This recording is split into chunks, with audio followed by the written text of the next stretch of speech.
2018 ఎన్నికల తర్వాత వాళ్ళు దళితులను వంచి మంత్రివర్గంలో ఒక్కరికే ఆనాడు మంత్రి ఇచ్చిన ఉప ముఖ్యమంత్రిని మళ్ళీ బర్తరఫ్ చేసి ఆ తర్వాత ఇంకొకరికి ఇచ్చింది. 2018 తర్వాత కూడా ఒక్కరికే అధ్యక్ష ఇచ్చింది కొప్పుల ఈశ్వర్ గారికి.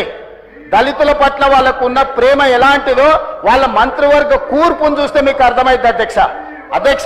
వాళ్ళు అట్లుంటే 2018లో మేము ఒక దళిత బిడ్డ బట్టి విక్రమార్క గారిని మిత్రుణ్ణి, అతని దళితుడనే కాదు అతని సమర్థవంతుడు, సెంట్రల్ యూనివర్సిటీలో చదువుకున్న వాళ్ళందరికంటే చదువులో విద్యలో జ్ఞానంలో నేర్పరి వాళ్ళందరికంటే ఆడున్నోళ్ళందరికంటే ఏ పరీక్ష అయినా పెట్టండి మా బట్టి విక్రమార్క గారు మొదటి స్థానంలో వస్తారు.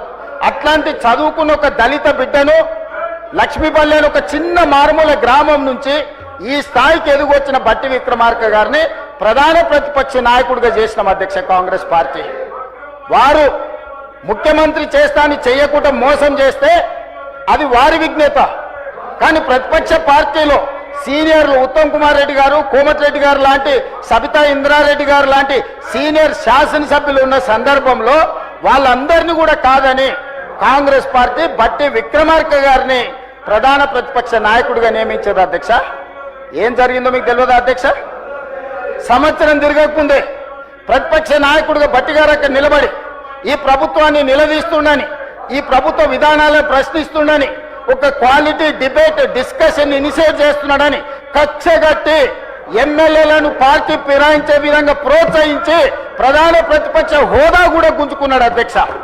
19 మంది ఎమ్మెల్యేలను 5 మంది ఎమ్మెల్యేలకు కుంచకపోయే విధంగా ఒక దళితుడు ప్రతిపక్ష నాయకుడు ఉంటే చూసి ఓర్వలేని దళితుల పట్ల తన వివక్ష, తన కక్షను బట్టి గారిని తొలగించడం ద్వారా ఆయన పైశాచిక ఆనందాన్ని పొందిండు తప్ప ఏ రోజు కూడా దళితుల కోసం వాళ్ళు కనీసమైన ప్రేమ కాదు కదా, అభిమానం కాదు కదా, కనీసం మానవత్వం కూడా వాళ్ళు ప్రదర్శించలేదు అధ్యక్ష.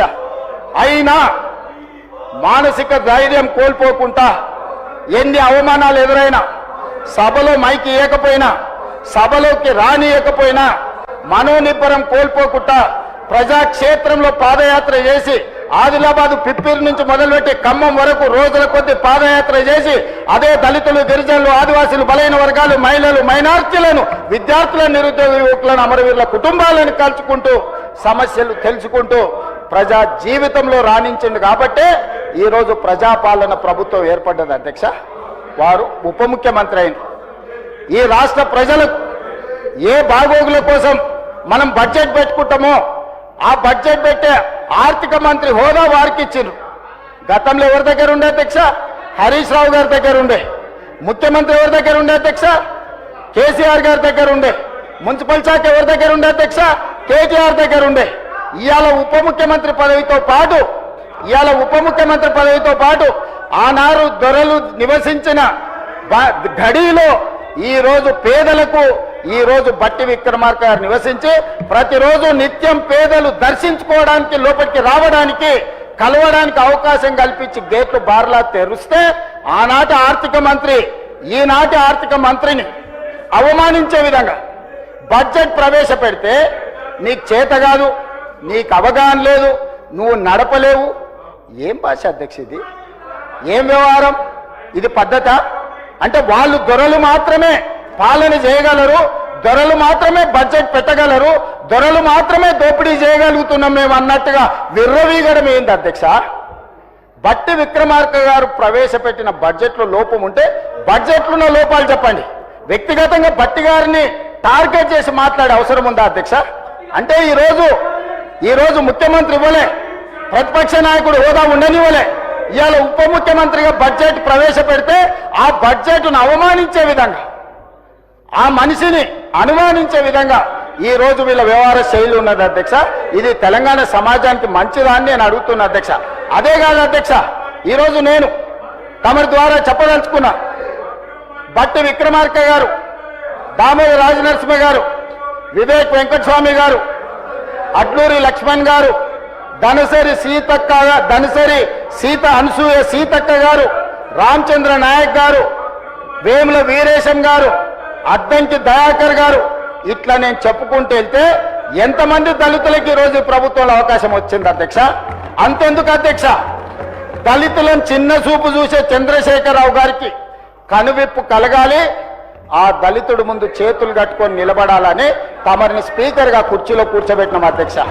ప్రతి క్షణం ఏ దళితులనైతే చంద్రశేఖరరావు గారు వారి పార్టీ అవమానించిందో ఆ దళితుడు ముందు నాకు మైకు కావాలి, మీరు కరుణించండి, మీరు దయ చూపండి, ఇన్నాళ్ళు నేను చేసిన పాపాలకు ఈనాడు శిక్ష అనుభవిస్తున్నా అని మీ ముందల చేతులు కట్టుకునే విధంగా మిమ్మల్ని ఈరోజు స్పీకర్గా మా ఎమ్మెల్యేలందరూ మా పార్టీ తమరిని ఆ కుర్చీలో కూర్చోబెట్టారు అధ్యక్ష.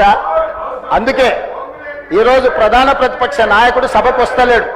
ఎందుకంటే ఒక దళితుడు ముందు నిలబడి నేను మైక్ అడగాలనా, ఒక దళితుడు పైన కూర్చుంటే నేను కింద కూర్చోవాలనా, దొరబిడ్డనై ఉండి దళితుడు ముందు కింద కూర్చోవడం ఏంది అని ఈరోజు సభకు రావడం లేదు.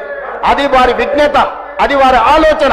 పోని ఆయనకు అహంకారం ఉంది, వయసు మీద పడ్డది, లేకపోతే మనకంటే వయసులో పెద్దోడు అని ఆయనను కొన్ని విషయాలలో మనము చూసి చూడనట్టు ఉన్నా వీళ్ళకేం పోయే కాలం అధ్యక్ష? ఏం పోయే కాలం? ఇవాళనే ఒకటే చెప్పదలుచుకున్నా, భట్టి విక్రమార్క గారు, అడ్లూరి లక్ష్మణ్ గారు, లేకపోతే వివేక్ గారు, లేకపోతే మా అన్న దామన్న గారు, రామచంద్ర నాయక్ గారు, లేకపోతే వేముల వీరేశం గారు, అద్దంకి దయాకర్కు మేమిస్తే వాళ్ళు ఎవరికి ఇచ్చారు అధ్యక్ష? చంద్రశేఖరరావు గారు, హరీష్ రావు గారు, రామారావు గారు, దయాకర్ రావు గారు, వినోద్ రావు గారు, కవితారావు గారు, సంతోష్ రావు గారు, ఇవన్నీ పుణ్యానికి నామినేటెడ్ పోస్టులు అధ్యక్ష. ఎన్నికల్లో నిలబడి గెలిచొచ్చోడు గురించి నేను మాట్లాడదలుచుకోలే.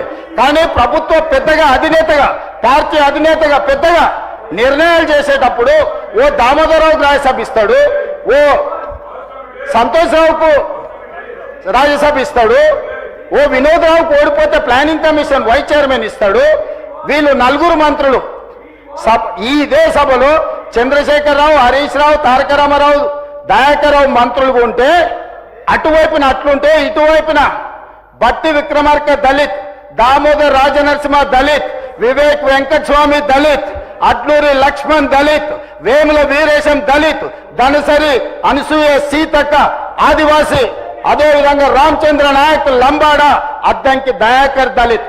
మా టీం చూడండి, వాళ్ళ టీం చూడండి అధ్యక్ష. ఇది నీతి జాతి. వాళ్ళొచ్చి ఒక qualified educated minister, sober personality, Venkataswamy గారు లేకుంటే తెలంగాణలో ఇవన్నీ అభివృద్ధి జరిగినాయా? ఒక రాజకీయ వారసత్వము, ప్రజలకు సేవ చేసిన కుటుంబం నుంచి వచ్చిన మంత్రిని, ఆ మంత్రిని గెలవనిస్తలేరు అధ్యక్ష, మాట్లాడనిస్తలేరు. అంటే స్పీకర్గా తమరు సభను నడపలేరని వాళ్ళ పోడియంలో కూర్చున్న దాని వెనకాల రాజకీయం లేదు అధ్యక్ష, రాజకీయ కుట్ర ఉన్నది. ఒక దళితుడు స్పీకర్గా ఈ సభను నడపలేడు, దళితుడు సభనే నడపలేనప్పుడు స్పీకర్గా కొనసాగొద్దు అనే కుట్ర కోసం ఈ రోజు సభలో పోడియంలో కూర్చున్నారు అధ్యక్ష. ఇది దళిత వ్యతిరేక విధానం అని నేను చెప్పదలుచుకున్నా అధ్యక్ష. మీరు ఇన్నిసార్లు విజ్ఞప్తి చేశారు, ఒక్క మాటను మిమ్మల్ని కన్సిడర్ చేసిండ్రా? ఎన్నిసార్లు హరీష్ రావు మైక్ అడిగితే మీరు అన్నిసార్లు మైక్ ఇచ్చిండ్రు అధ్యక్ష? విజ్ఞత ఉండాల్సిన అవసరం లేదా? బాధ్యతగా వ్యవహరించాల్సిన బాధ్యత వాళ్ళ మీద లేదా? ఈ రోజు ఒక దళితుడు పైన కూర్చుంటే గంటల కొద్ది మీ విజ్ఞప్తిని పెడచెవిన పెట్టి ఈ రోజు అవమానించే విధంగా పోడియంలో కూర్చుంటారు అధ్యక్ష. అంటే వాళ్ళ ఆలోచన ఒక్కటే, స్పీకర్గా దళితుడు ఈ సభను నడపలేడు, స్పీకర్గా దళితుడు ఉండొద్దు. ఆర్థిక మంత్రిగా, ఉప ముఖ్యమంత్రిగా ఈ రోజు అతను ఫెయిల్ అయిండు అంటే ఒక దళితుడు ఆర్థిక మంత్రిగా, ఉప ముఖ్యమంత్రిగా ఉండొద్దు. ఇది వాళ్ళ విధానం.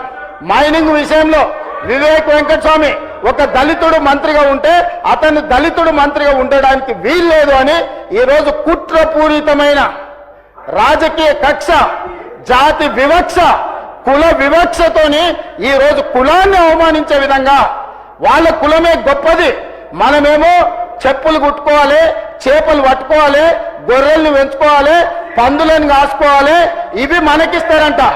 మనం చెట్లు గీసుకోవాలి, లేకపోతే ఈ పనులు మనం చేస్తే వాళ్ళేమో రాజ్యాలు వెళ్తారంట. రాజ్యాలు వెళ్ళడం వాళ్ళ హక్కు అంట.